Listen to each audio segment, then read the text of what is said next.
For years, I've been giving trade advice, who to buy low, who to sell high, and when to pull the trigger on a certain player. It's even better if we look at actual trades because I get asked questions all the time. Should I make this deal? When is the right time to move this player? So I'm going to break down some real trades that have gone down just in this week and give you my honest reaction to them. Now, it's rare that I make a video just about one player, but I did that 2 weeks ago when I talked about Michael Harris II. My panic players, I like to list a few players that have been struggling, give you my take, but he's been such a big name that has struggled so badly, I had to go in depth into him.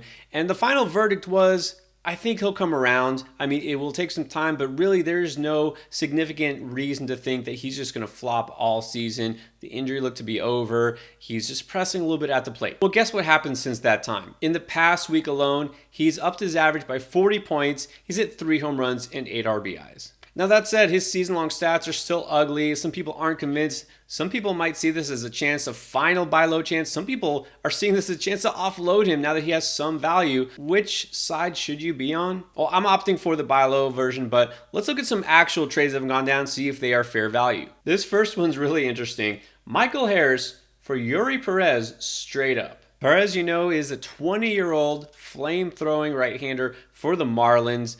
He's basically the pitching version of what Harris was last year. So young, wasn't sure he was going to get the call, but has been dominating immediately. For the first 7 starts, he's 4-1, a 1.80 ERA, strikeout per inning. He looks legit. He's also a 20-year-old rookie starting pitcher.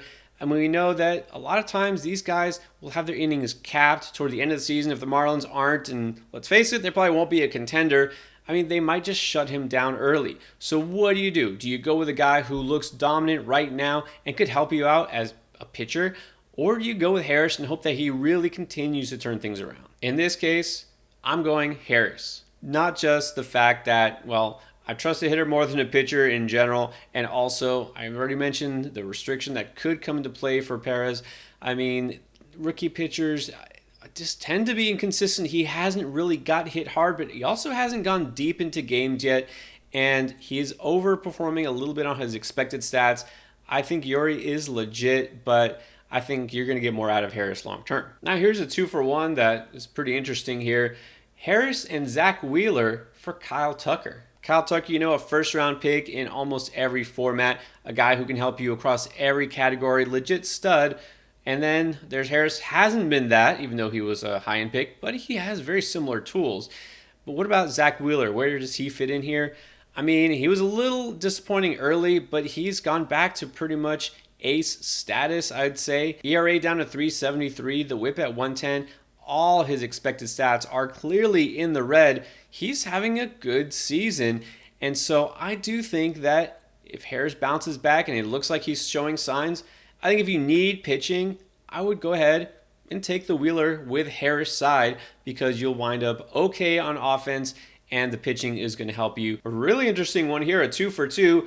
What about Harris and Joe Ryan for Max Scherzer and Corbin Carroll? Here, I am not taking the Harris side. Give me Scherzer and Carroll for sure. Carroll was drafted around the same area where Michael Harris is. He's done everything that we could hope for and more. The steals in bunches, going to be one of the league leaders there, if not the major league leader in stolen bases, the average. He's got some power. He's doing everything that you wanted Harris to. There's no question he's going to be the more valuable commodity, even if, let's just pretend Harris turns it all the way back on. And then Scherzer, sure, had some injuries, the whole, suspension thing, but he's still an ace. And look, maybe missing a little bit of time early in the season did him some good because the Mets, let's face it, want to preserve him for the second half. I like Joe Ryan a lot, but I'm not going to just assume he will outpitch Max Scherzer rest of the season. The advantage of offense is too big. Scherzer, Carroll, easily for me on this side. And then how about the 2 most topical names in baseball right now? Michael Harris or Elly De La Cruz? Well, I'm actually not going to answer that one because let's go to my next player I'm going to talk about, and that's Elly, the hottest name in all of baseball, red hot. I did a video talking about all these rookies that have just come up. He is somebody that has ignited the entire baseball world. Is he going to do that for fantasy? Is he legit? If you're asking me right now, in a redraft league, no keeper, no dynasty status whatsoever, just straight up rest of the season, it's going to be Elly. Because he's doing what you're hoping Harris would do, as I've just been talking about long, but he also gives you that shortstop eligibility. You can slide him at middle infielder if you already have somebody who was solid in middle infield.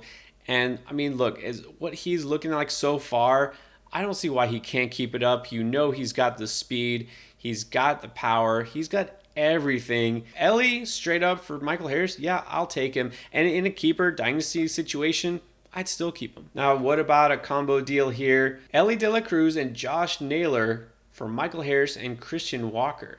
This gets a little interesting because I've said I prefer Ellie to Harris right now. I think Walker, you have to admit, has the definite advantage over Naylor because he actually hits home runs that you feel like Naylor should be hitting. Naylor's coming around. The average has picked up a lot, and he will drive in runs. Walker, he's not going to have the average, but he is going to get you more home runs. Altogether, I think I would still prefer the Ellie and Naylor side. And here's definitely a dynasty question.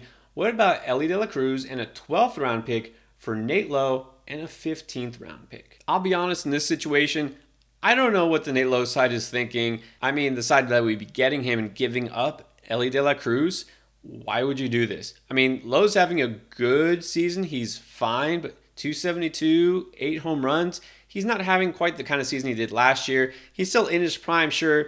But how about the guy who is still years away from approaching his prime and is already on fire? I'll take the Ellie side of this deal in a heartbeat. Now, a couple weeks ago, I did talk about Trey Turner as a potential buy low because, a lot of people panicking. He was off to such a slow start, but he's Trey effing Turner. And so I'm telling you, people panic. This is why you get deals like this. Trey Turner for Anthony Rizzo, straight up. I don't think I even have to address this. This is ridiculous that this even happened. In fact, I think the commissioner here should investigate something about collusion. Now, here's a blockbuster in this league. Trey Turner and Justin Verlander for Tyler Glasnow and Juan Soto. Man, okay. So Turner for Soto, you have slightly different skill sets in the sense that you're not getting the stolen bases with Soto. I mean, you'd think you're getting the batting average advantage by a bit, but not this year. And so really, other than age, Soto isn't the superior asset anymore. If this is a dynasty league, I can see taking Soto, but also you talk about Turner as a shortstop or second baseman, depending how he qualifies, give you a slight edge there.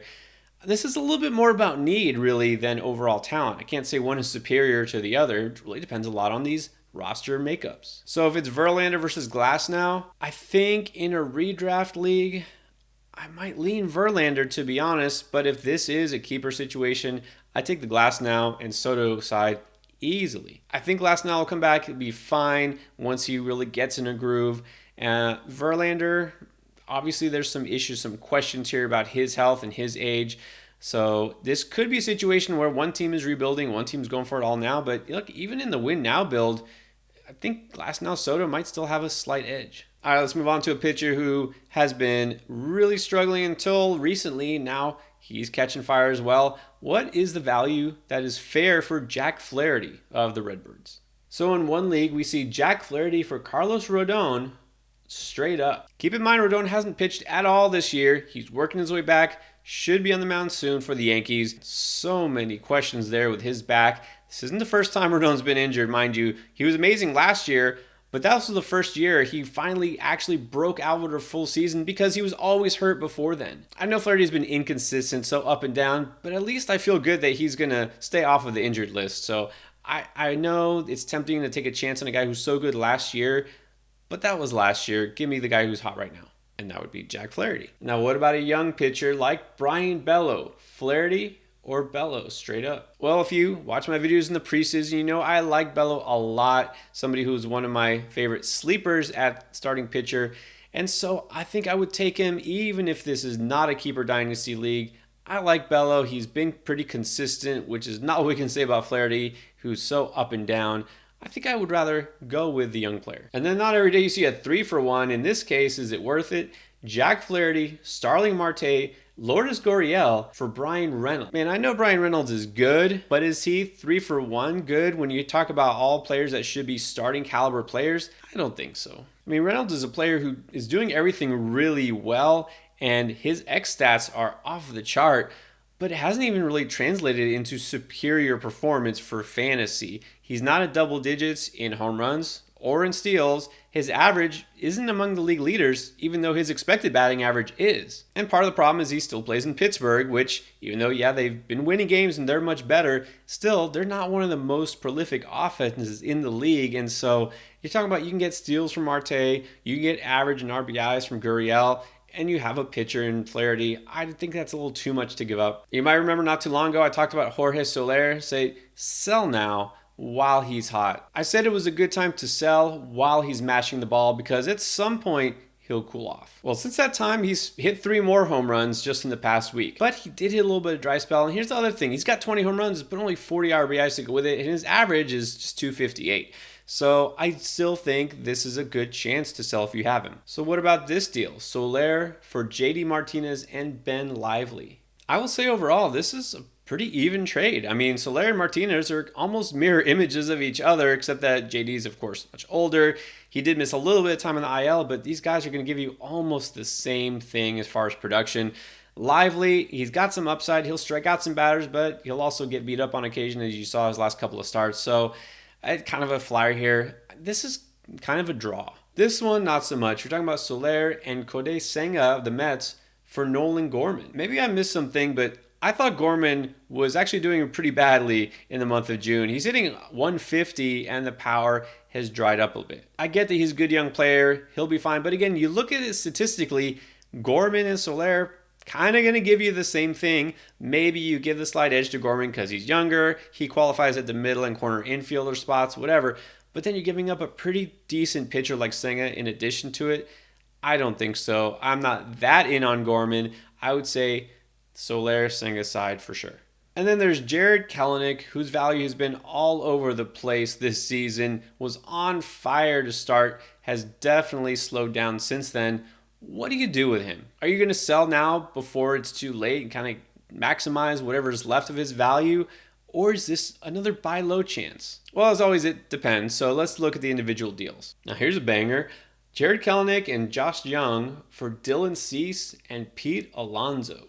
You might think this is a good time to trade away Pete Alonso if you're going to do that because he's hurt, but it's not ever a good time to trade Pete Alonso, and I'm not doing this at all. You're talking about one of the biggest aces in the majors in Cease and the way he's pitching again this year, and then the best, outside of maybe Aaron Judge, the best pure power hitter in the bigs. I like Kelenic. I think what he's doing this year is going to transfer. He's obviously struggling in June. Also, he'll pick it back up. I think he will be good for years. And Josh Jung, of course, he's been really good, and he's going to be good for years too. But even if this is a dynasty league, I want the guys who are 2 legit studs right now. Alonso, there's no reason to trade him away, and there's really no reason to trade Cease away either. So just because you might get more years of productivity, I'd rather get the higher levels of productivity. So Alonso and Cease has got to be the answer. And if you missed that recent rookie report where I talk about Elly De La Cruz and all the prospects who are coming next, you want to stash now? Well, this is your chance to check that out.